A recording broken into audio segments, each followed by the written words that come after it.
Assalamualaikum warahmatullahi wabarakatuh.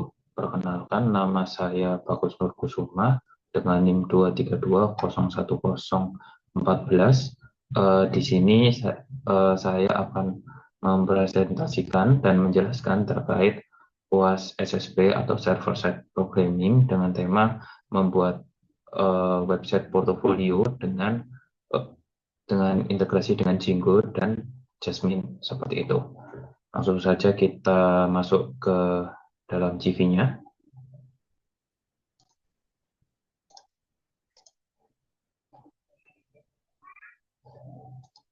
Oke, jadi yang kelihatan di depan di sini ini adalah bentuk dari CV yang sudah saya buat.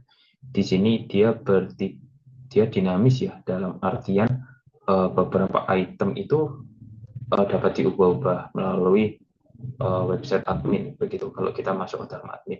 Nah, sebelum kita masuk ke penjelasan lebih detail teknisnya, kita bahas dulu dengan yang ada di depan.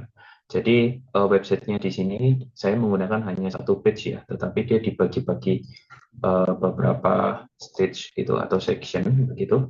Nah, di sini di halaman depan tentang beranda di sini memperkenalkan soal diri saya dan apa pekerjaan saya sekarang dan domisili di mana begitu.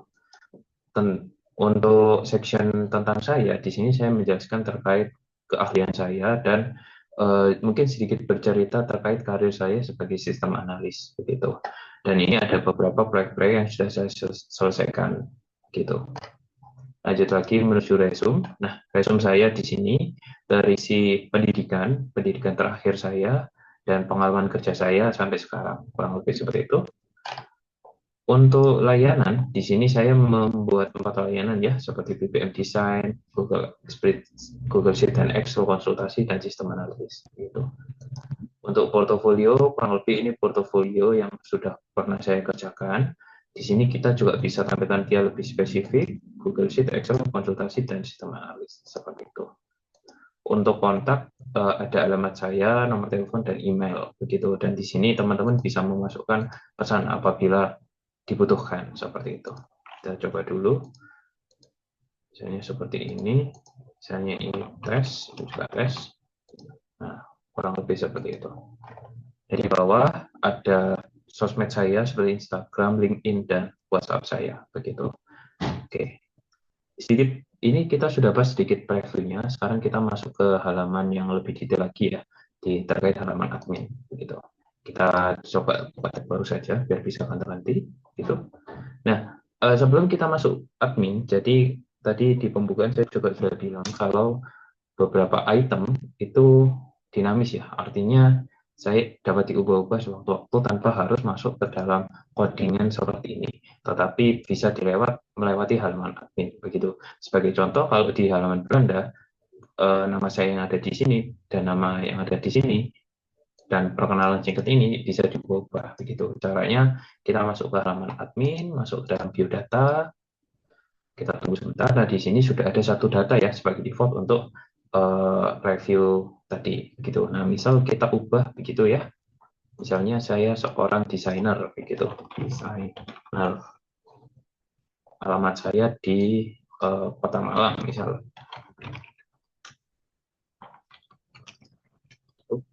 Dan mungkin cukup itu saja. Terus kalau mungkin mau ubah gambar juga bisa ya, tapi di sini defaultnya yang sudah ada di depan ini adalah foto saya begitu.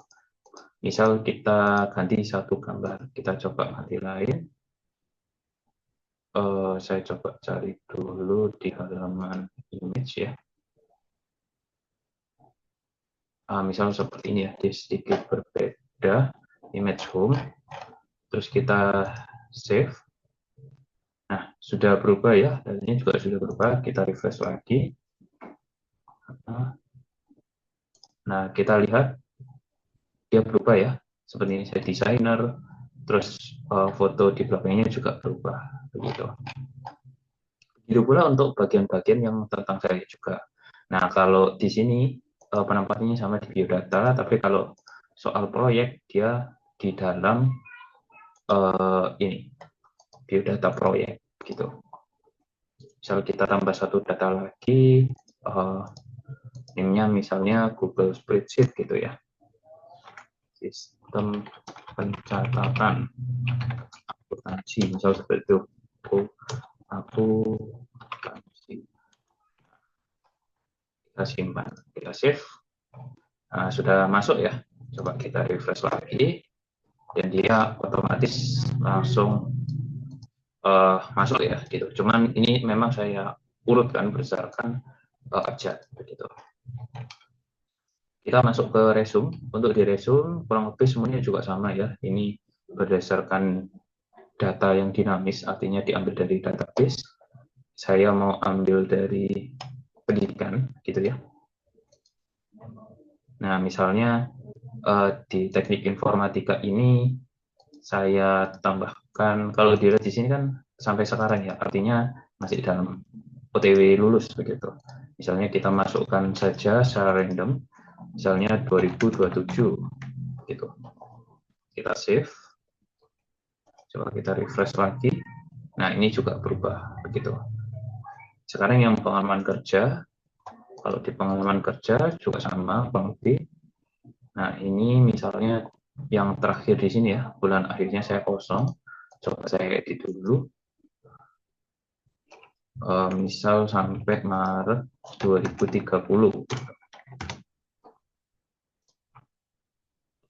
Kita refresh lagi. Nah, dia juga berubah begitu. Nah, sekarang untuk masuk layanan, di sini defaultnya saya ada 4 ya, begitu. Misalnya kita ubah yang konsultasi begitu ya, menjadi monitoring begitu ya. Berarti itu masuk ke layanan. Kita ubah ini menjadi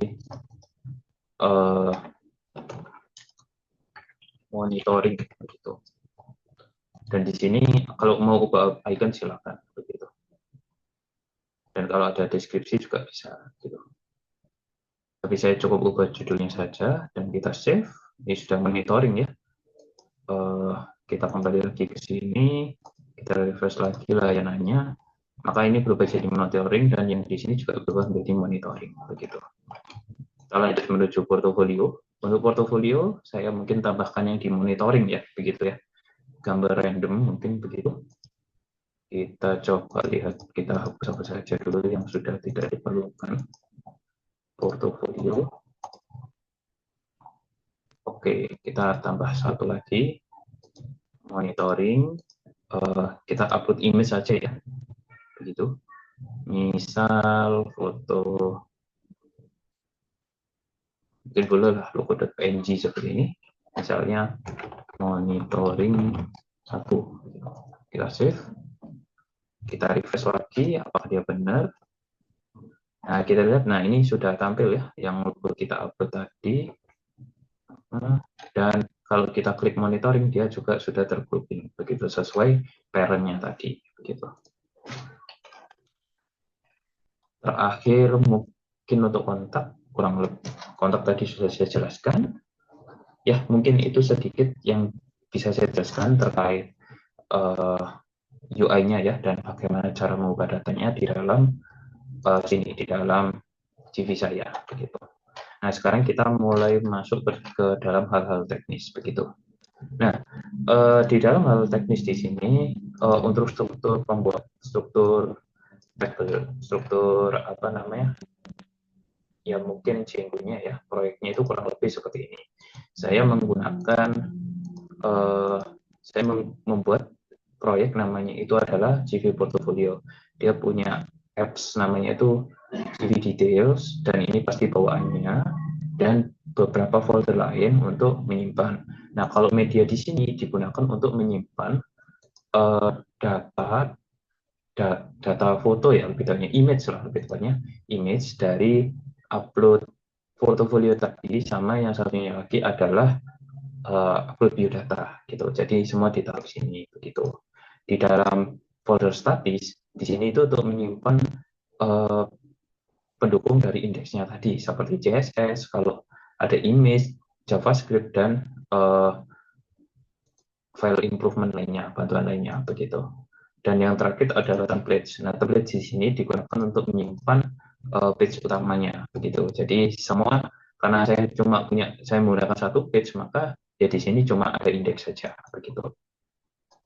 Oke, clear. Nah, langkah pertama kalau kita buat sebuah aplikasi, kalau menurut saya dulu adalah kita memahami dulu UI-nya kurang lebih seperti apa ya, gitu. Jadi kalau dari saya adalah pasti mendesain dulu UI-nya, begitu.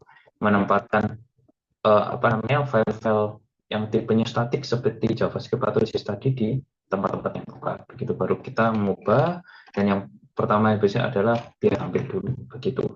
Nah, kalau sudah bisa tampil sesuai dengan template atau sesuai konsep, berarti itu satu step awal sudah, begitu baru. Nah, selanjutnya baru kita bahas soal backend-nya dan yang lain-lain, begitu.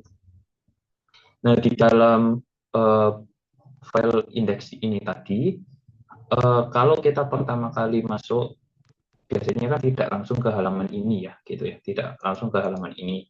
Tapi biasanya itu akan muncul semacam kalau Django itu sudah bisa dijalankan kayak gitu. Nah, bagaimana caranya? Nah, caranya adalah gampang.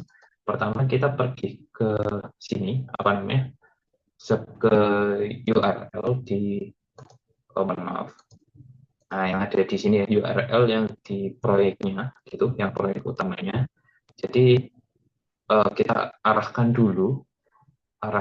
bagaimana nanti sistem ini mendeteksi pertama kali masuk dan diketahui dari sini, begitu, dari pet yang petik-petik. Artinya kalau dia tidak memasukkan apapun maka dia langsung input ke CV URL. Nah, baru kita lihat yang di dalam CV URL.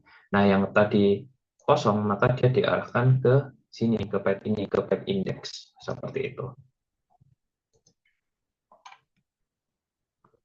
Nah, di URL di sini itu memanggil lagi, dia memanggil dari views begitu. Nah, views-nya ada di sini. Nah, di sini saya definisikan bahwa ada sebuah fungsi indeks, dia itu memanggil semua data atau model ya dari database begitu disatukan dalam sebuah variabel.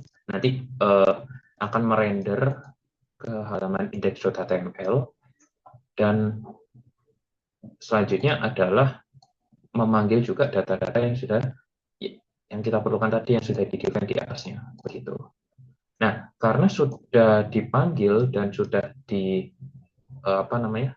Sudah di render dan sudah dipanggil di sini, maka kita mengakses index.html, kalau kita mau memanggil beberapa item ya, misalnya kayak yang sifatnya dinamis tadi, nama di sini berubah, perkenalan juga berubah, dan lain sebagainya berubah, maka itu akan jadi lebih mudah begitu.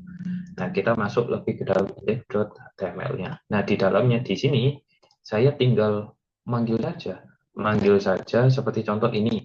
Ini kebetulan kan di kontak ya. Oh, saya coba cari yang lain. Nah, ini aja yang biodata name. Jadi di views-nya tadi sudah kita definisikan bahwa di sini biodata dan ambil host ya, yang paling atas saja. Nah, sudah ditaruh di sini biodata dengan key biodata, artinya di sini tinggal dipanggil aja biodata.name begitu. Itu kalau yang hanya satu data atau kita bisa manggilnya cuma first gitu. Nah, tapi bagaimana kalau semisal yang kita panggil itu banyak data seperti yang ada di resume saya ini pendidikan dan pengalaman kerja, maka kita harus menggunakan yang namanya itu looping begitu. Nah, saya menggunakan for loops gitu, baik. Nah, caranya sama ya, harus di-define dulu di views ya, kita panggil pendidikan, kita ambil semua dari model pendidikan, kita ambil semua objek. Ini opsional ya, bisa diurutkan, tapi saya sukanya diurutkan biar tampilannya lebih enak begitu. Terus kita pasangkan di sini juga dengan key pendidikan seperti itu. Nah, setelah sudah dipasangkan, maka tinggal dipanggil saja di sini dengan menggunakan for loop seperti ini. For p ini adalah sebuah variabel pengganti ya dari in pendidikan karena tadi ada key pendidikan ya gitu. Terus kita panggil kolom-kolomnya apa saja tadi. Karena tadi saya panggilnya all ya. Jadi bisa jadi lebih satu data dan lebih dari satu kolom begitu. Maka bisa kita sesuaikan kebutuhan gitu. Dan di sini ada sedikit percabangan untuk semacam memoles ya tampilannya biar sesuai begitu. Kurang lebihnya seperti itu. Nah, Mungkin yang bisa saya sampaikan terkait UI mungkin seperti itu ya teman-teman. Kurang lebihnya mohon maaf begitu. Kita lanjut lagi. Nah, sedikit terkait portofolio begini ya. Kalau kita lihat portofolio tadi, di sini kan dia itu sebenarnya harus sinkron ya antara layanan dengan portofolionya. Misal kalau pas kita klik layanan BPM and Design, maka ya tampilnya yang portofolio BPM Design. Kalau kita klik portofolio, layanan Google Sheet dan Excel, maka yang tampilnya juga gambar-gambar yang berkaitan, video monitoring ataupun sistem analis begitu. Nah, bagaimana cara menyesuaikannya gitu? Maka kita pergi ke modelnya dulu. Kita coba lihat modelnya dulu.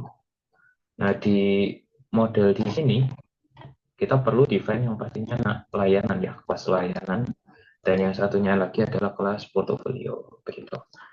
Di sini ada sedikit tambahan ya, kalau kita lihat di sini yang image model, image field gitu ya, custom upload tuh. Jadi ini saya maunya itu kayak semacam nama nama apa namanya image yang diupload itu berubah sesuai dengan ID dari layanannya begitu. Maka saya buat custom upload tuh gitu biar menyesuaikan lah gitu.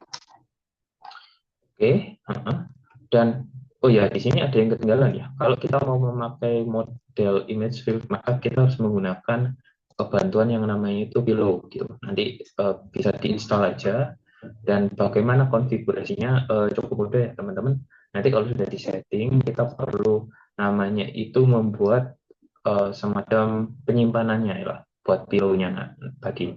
Nah, Pillow-nya tadi itu kita definisikan kurang lebih seperti ini. Media URL-nya di mana, jadi folder media, dan nanti media, nah fungsinya ini nanti kalau buat manggil-manggil, jadi teman-teman nggak perlu nyimpan secara detail ya, posisinya di mana dan lain sebagainya, apa namanya, cukup nanti tinggal panggil aja media root-nya, begitu. Dan kurang lebih seperti itu. Dan kalau kita lihat di URL, di sini itu juga perlu kita setting.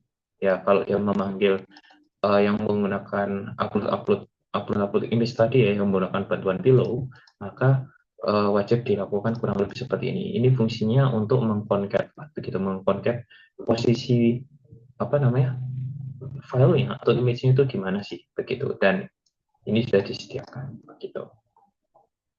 Mungkin seperti itu. Kita coba ya, teman-teman. Kita coba lagi di sini. Nah, untuk portofolio. Kita masuk ke site admin lagi, kita buka portofolio. Nah, di sini. Kalau kita lihat tadi ya, teman-teman, kalau kita mau nambahkan layanan, jadi bisa nambahkan layanannya dulu. Karena ini sudah ada, jadi saya tidak perlu menambahkan lagi. Misal saya menambahkan sesuatu di sistem analis, maka kita pilih gambarnya, misalnya portofolio ya, begitu. Saya mau gambar random ini, misal.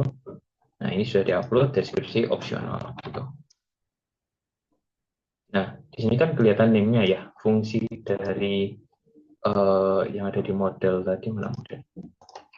Nah, custom upload to di sini fungsinya itu untuk mengubah name-nya tadi, teman-teman, begitu. Biar dia sesuai dengan ID dari layanan yang dipilih di sini, begitu. Fungsinya apa? Untuk menampilkan yang ada di sini, begitu. Karena dia karena saya perlu menggroupingnya, begitu. Dan yang paling tepat itu adalah berdasarkan ID dari layanannya, begitu, teman-teman. Oke, kita ya ini belum saya selesaikan ya. Kita coba save. Oh maaf, tadi kayaknya kepencet ya gitu. Nah, kita coba upload dulu dan kita save. Nah, sudah masuk ya yang sistem analis tadi. Kita coba refresh. Ya, coba sistem analis. Nah, dia juga ketambahan satu ya. Ini teman-teman. Nah, gitu. Begitu mungkin yang bisa. Oke. Nah, sudah selesai. Nah, itu untuk yang ada di halaman CV ya. Sepertinya sudah kita bahas semua begitu. Ada satu fitur yang akan saya jelaskan lagi, yaitu halaman admin gitu teman-teman. dari tadi kan kita otak-atik di bagian admin terus ya. Nah, ini saya menggunakan bantuan dari Jasmine gitu. Jadi semacam template yang sudah disediakan oleh Jinggu gitu. Jadi kalau mungkin kita mau apa melakukan proses admin ya gitu, misalnya mengubah data ini itu, maka dari Jasmine ini sudah disediakan. Enaknya Jasmine dia ada untuk CRUD-nya itu sudah disediakan begitu. Jadi kita tidak perlu apa namanya memusingkan lah bagaimana CRUD-nya berjalan atau bahkan mikirkan desainnya seperti itu. Nah, untuk cara instalasinya, teman-teman bisa install dulu ya pip install Jasmine. Nanti kalau sudah diinstal, masuk ke halaman setting gitu, Jasmine-nya itu harus didaftarkan dulu di installed app ya. Jadi installed app-nya wajib yang paling atas Jasmine-nya begitu. Nah, selanjutnya mungkin kalau sudah di setting, maka kita pergi saja ke nanti kalau kita masuk websitenya Jasmine itu ada Jasmine setting. Itu teman-teman tinggal copy aja taruh yang paling bawah begitu. Nah, nanti ini bisa sampai untuk sesuaikan seperti site title, site header, admin page, site brand dan lain sebagainya kayak gitu. Misal contoh ini saya ubah ya menjadi apa ya administrator gitu, administrator page gitu. Saya ubah beberapa, kita save, terus kita refresh lagi di sini. Maka ya sudah benar ya kurang lebih seperti ini. Sudah berubah begitu teman-teman. Nah begitu. Terus teman-teman kalau mau mengcustom UI-nya, maka caranya itu maksudnya adalah UI yang di sini seperti ini boring ya teman-teman. Mungkin teman-teman mau ubah gitu, maka show UI builder-nya ini bisa di true kan, begitu. Aja. Oke, terus kita refresh lagi, maka di pojok kanan nanti akan muncul semacam icon ya, kayak icon jendela gitu. Nah, kita klik. Nanti ini bisa diubah teman-teman. Misalnya dari sidebox menjadi flat, material, simplex, ya mungkin yang tadi material ya, kayak gitu. Mana material. Nah, ini.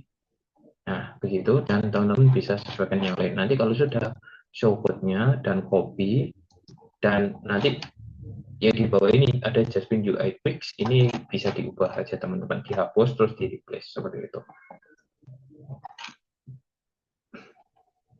Begitu, dan jangan lupa nanti kalau sudah selesai, jangan lupa show UI builder-nya dimatikan, di-force-kan kembali. Kita refresh lagi.